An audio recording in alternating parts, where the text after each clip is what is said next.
Paying off your mortgage early will destroy your finances. If you were raised in an average family, you are likely taught the importance of paying down your mortgage as quickly as possible. Your parents probably believed it was the wisest financial advice they could give you. That advice was coming from an era of high interest rates, inaccessibility to investment markets, and a lack of available information. Today's world is a very different place, in which it is potentially financial suicide to sign up to a repayment-heavy 15-year mortgage term. In this video, we're laying out the arguments against paying off your mortgage early, the risks involved, and our alternative approach to paying off your house and becoming financially free in the process. Nothing in this video is financial advice, and is certainly not for the faint-hearted or the financially illiterate. This is what we're doing. Let's check it out.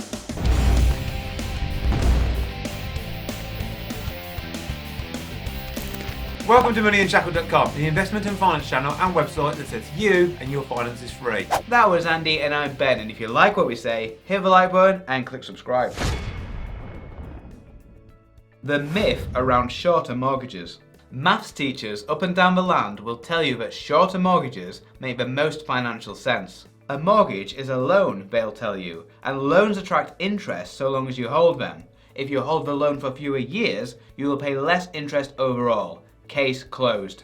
This is why they're still maths teachers, instead of retired with their feet up and keeping an eye on their investment portfolios. An investor worth their salt would give you a very different lesson. No risk, no reward. Investors measure risk against reward. They don't invest for a low return when the risk is high. And it turns out that having a shorter mortgage, or paying more than the minimum, is one of the riskiest things that you can do with your finances. One reason for this is that when you make a mortgage payment, that money gets locked away. It's gone from your accessible funds.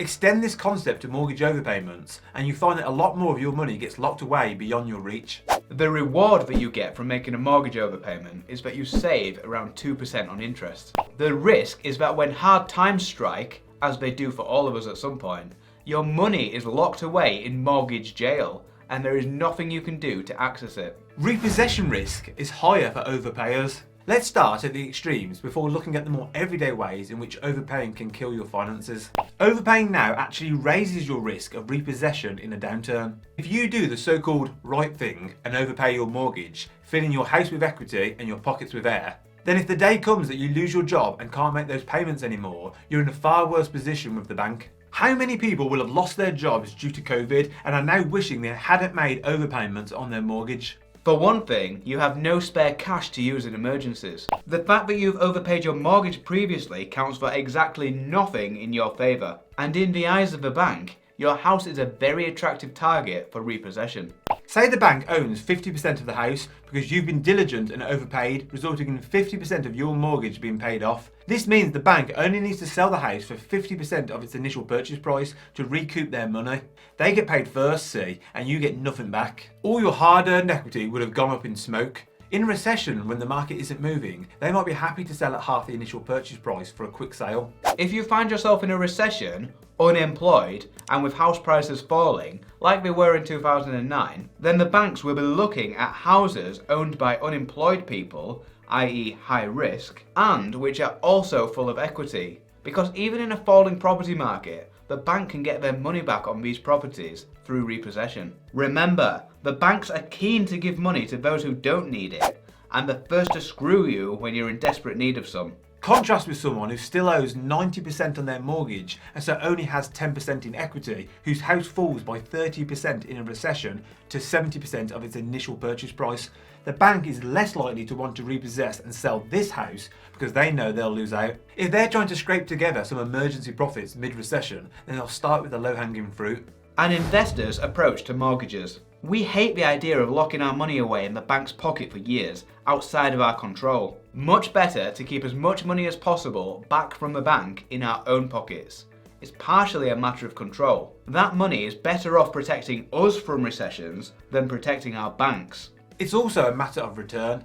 We believe we can put that money to work for a better return than the interest saving that we would get from paying down the mortgage early. Let's look at what happens over a 15-year period of diligently paying down a £200,000 mortgage. The interest on a modern day mortgage is typically around 2%, which is less than the rate of inflation, typically 3%, so by making overpayments, you are losing money in real terms. By this we mean inflation is eating away at your money's future buying power at a rate of around 3% a year, while your mortgage interest saving from overpayments is around 2% per year, so a real loss of 1%. Avoiding interest on your mortgage through overpayments is really just like paying into an elaborate savings account which pays you around 2% interest. Keeping the maths simple, here's how much you might lose by doing the right thing. In 15 years' time, you'll be down by £16,000 at real-time value of money. This is what normal middle-class people do, and it's one amongst many common lost opportunities for financial improvement, which keeps them trapped in a job all their lives.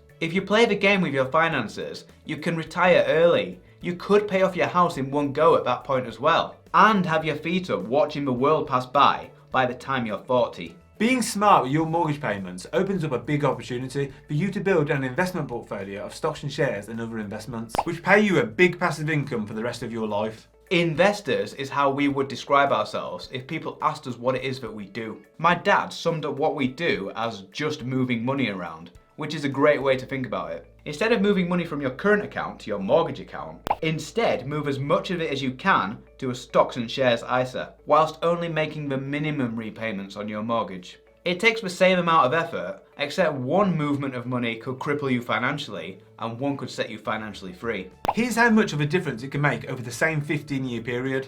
An 8% stock market return minus 3% inflation gives us a 5% real return on average each year. At the end of the 15 years, we have not paid off the mortgage, but you have £280,000 in your ISA. You can either pay off the mortgage by writing a single cheque and pocket the £80,000 difference, or carry on growing your freedom fund at 5% a year, knowing that you could pay off your mortgage at any time. In reality, you do have to pay something towards the mortgage capital every month, unless you're on an interest-only deal, but we'll soon show you how to get that money back. Effort-free investing. People who pay down their mortgages early tend not to be interested in investing because they see it as either too risky or too complicated. Let's quickly address both of these points. Number 1, too risky. We've shown through calculations that by overpaying, you are guaranteed to lose money. And we've said that long-term investing can make 5% real annual returns on average. But how can we know that? First, historical precedent. While stock markets often do go down, like in March 2020, the upwards periods have always more than compensated for that. The average annual return on America's main index, the S&P 500, is 10% since the index opened nearly a century ago in 1926. And second, logic. Stocks are productive companies employing people and capital to make profits. Businesses do not go to the trouble of existing just to make measly profits of 2%, which is what you can save on a mortgage. Number 2, too complicated. Investing can be just as easy as making a mortgage overpayment. Open your stocks and shares ISA with a robo-investing platform like Nutmeg, Money Farm or Wealthify, and all you need to do is set up a monthly direct debit and let them take care of the rest. You will answer a few questions on sign up about how you want your money to be invested, really simple stuff that anyone can answer, and they will build you a personalised, globally diversified portfolio and manage it for you for a tiny fee. Open an account with Nutmeg via the link on moneyunshackled.com, linked to in the description below, and the management fee will be reduced to 0% for the first 6 months. It's an easy win. We have new customer offers for all 3 of these robo-investors on moneyunshackled.com. What if interest rates rise? People are funny about mortgages.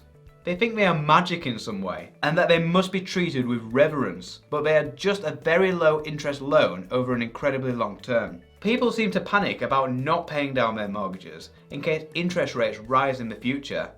So what if interest rates do rise? We're not advocating spending your would-be overpayments on frivolous things. We're saying it's better to put that money aside so it can go to work for you in investments. As long as your mortgage allows unlimited overpayments and you can switch provider if not, then if interest rates did rise to say 10% in the future, you could instantly move your money around from the ISA into the mortgage. Job done.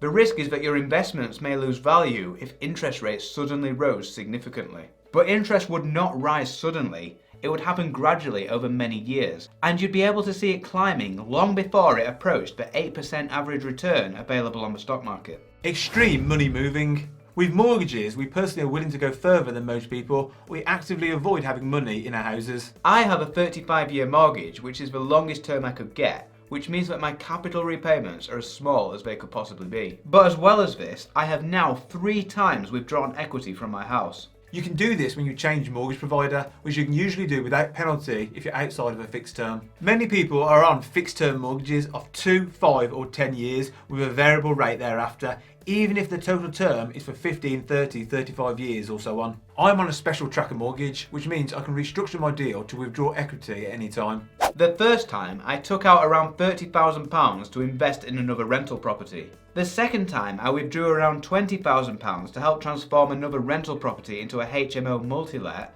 in order to double the rental profits. And the third time was this year, when I took the opportunity to take out around £8,000 and invested it in the stock markets during the corona crash of spring 2020. This would be considered to be high risk for most people, but Ben has been able to use that money to increase his monthly passive income forever. And with higher income, you can then buy more assets to increase your passive income further.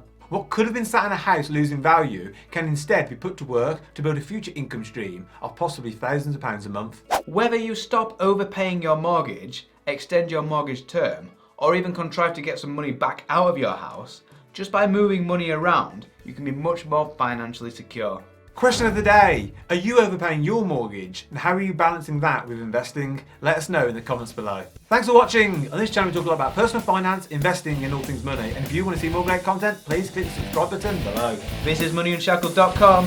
See you next time.